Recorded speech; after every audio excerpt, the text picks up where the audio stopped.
Ada satu strategi menarik terkait dengan pembelian cryptocurrency, khususnya adalah Bitcoin. Ternyata di Amerika kita bisa melakukan transaksi pembelian reksadana Bitcoin, dan lebih hebatnya lagi kalau dihitung-hitung disetahunkan dengan kondisi pada saat ini bisa menghasilkan return sampai dengan 23,87%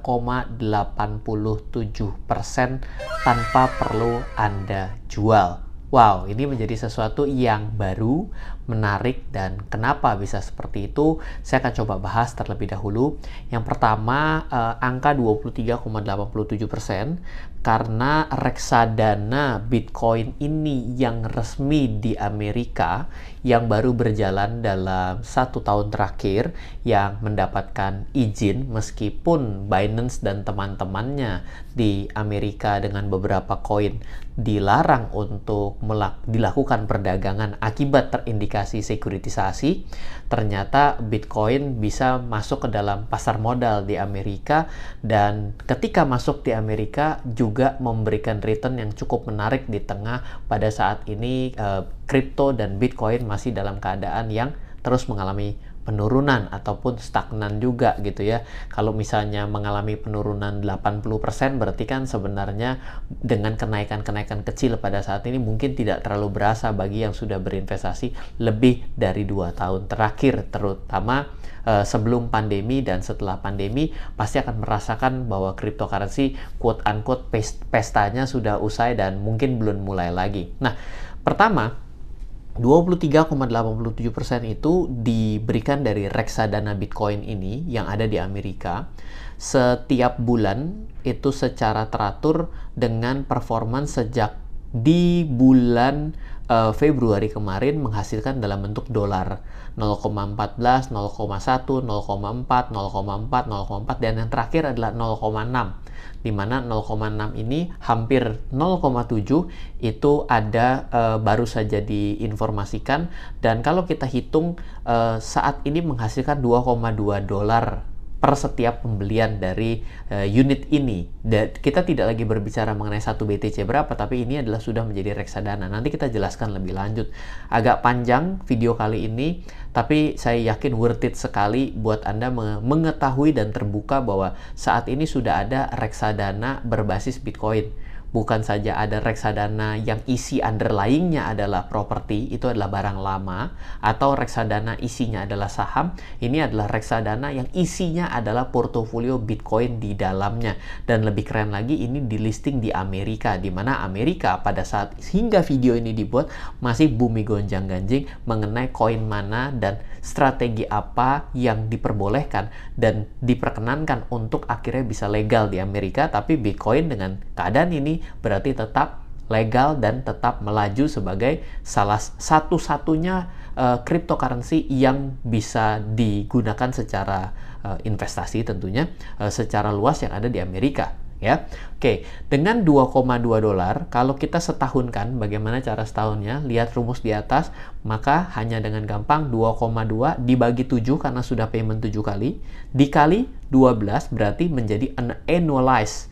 Nah, ketika di-annualize-kan menjadi 3,8 dolar per satu unitnya, dengan harga penutupan dari reksadana Bitcoin ini adalah 15,97 dolar ketika saya membuat video ini, maka 3,8 dibagi 15,97 dikali 100% menghasilkan 23,87%.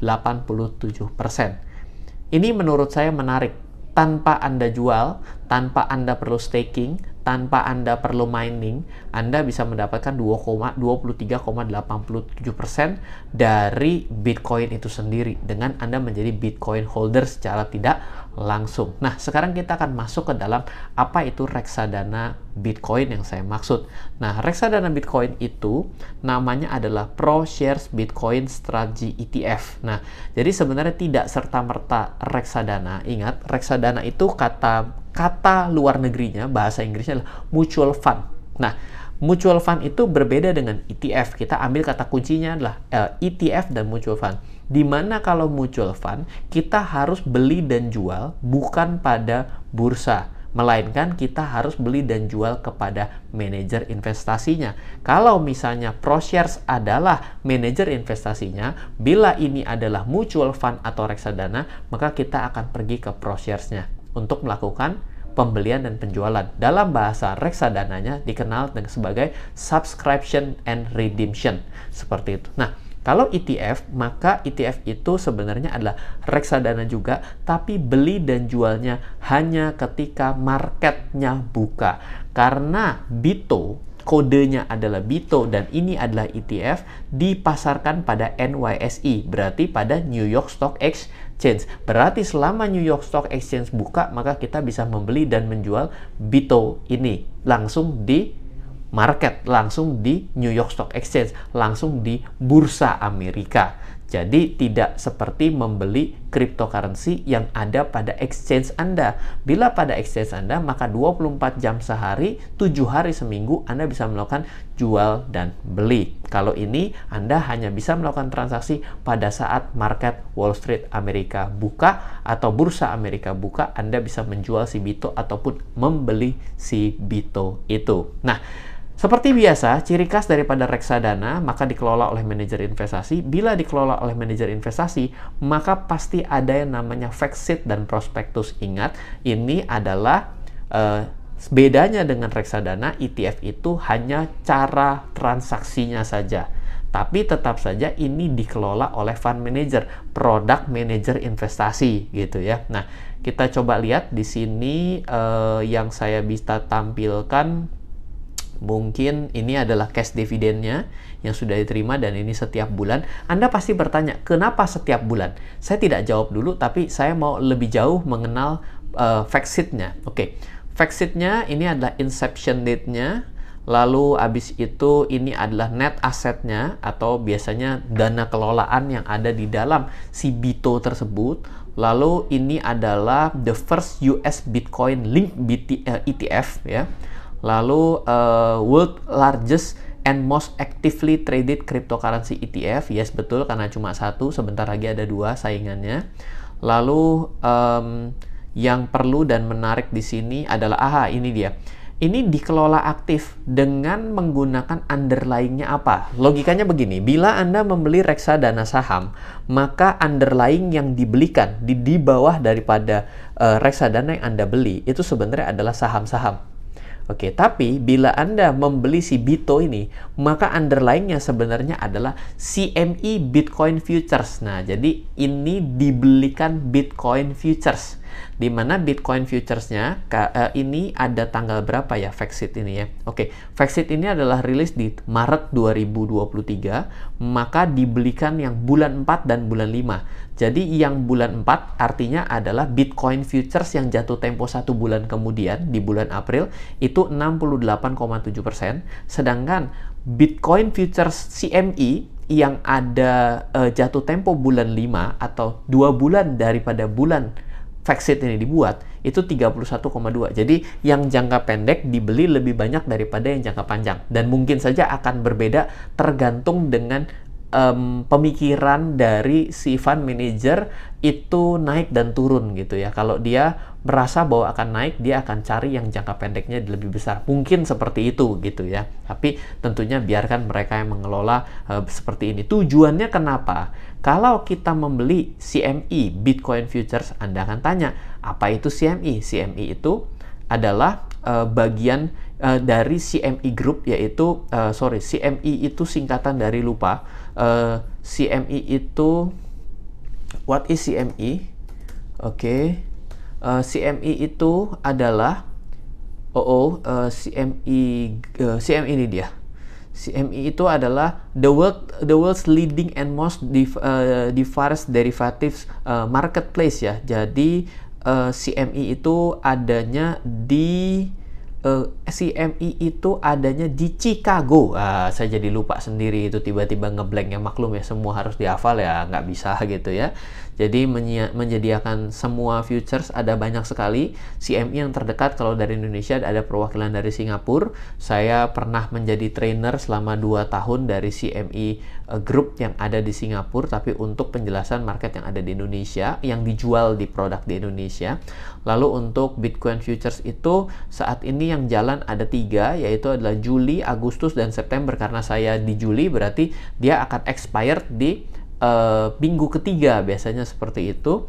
Nah, ini ketika kita melihat seperti ini, maka ketika ada futures, di futures inilah kenapa bisa menghasilkan yang namanya dividen atau earning yang diberikan kepada kita setiap bulannya.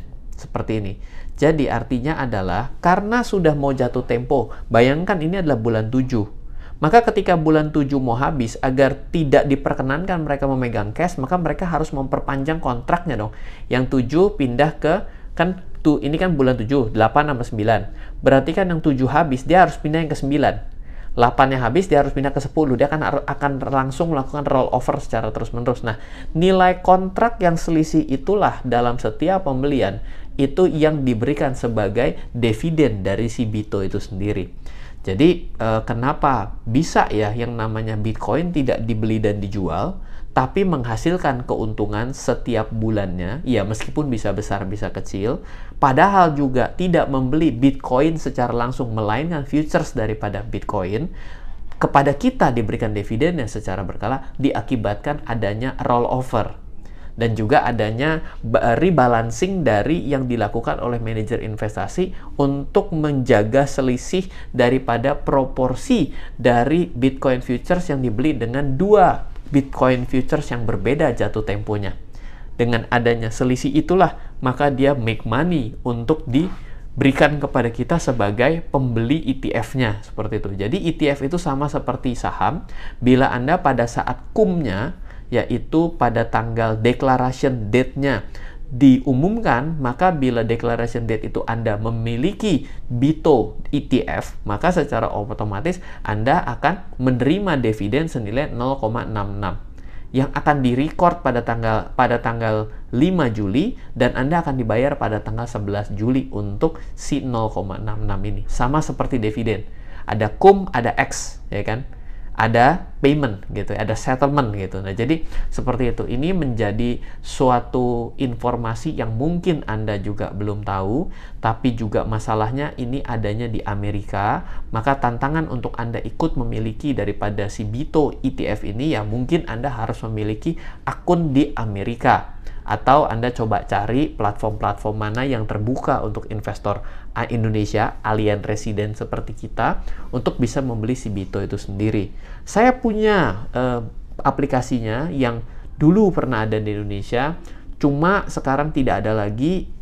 Dia menawarkan, cuma masalahnya bila saya harus mention, maka secara tidak langsung dia tidak berizin di Indonesia, dan secara tidak langsung jadi mungkin karena kanal RF Channel ini terbuka untuk menyemangati orang Indonesia untuk bisa berinvestasi dengan yang ada lisensinya di Indonesia, jadi saya mungkin nggak sebut untuk kali ini, tapi referensi-referensinya coba cari tahu bagaimana caranya membeli ETF di luar negeri. Contohnya adalah si BITO ini. Kalau Anda melihat bahwa 23% do nothing, walaupun pasarnya bisa turun, oke, nggak apa-apa, tapi Bitcoinnya tetap, saya merasakan kenaikan dan penurunan Bitcoin, saya mendapatkan dividennya 23%. Mungkin Anda mau compounding, lalu juga Anda melihat bahwa ada satu keunggulan daripada futures itu sendiri. Futures akan jauh lebih hemat dan juga jauh lebih liquid berbicara mengenai transaksi pada Bitcoin itu sendiri. Kenapa lebih hemat? Satu, kalau si fund manajernya membeli Bitcoin, maka tentunya ada custodian fee yang harus dibayar, dan itu mungkin akan mahal. Belum lagi berbicara mengenai insurance untuk menjaga agar ada di dalam cold wallet, dan itu juga bisa jadi menjadi resiko sendiri kalau yang cold walletnya kehajar.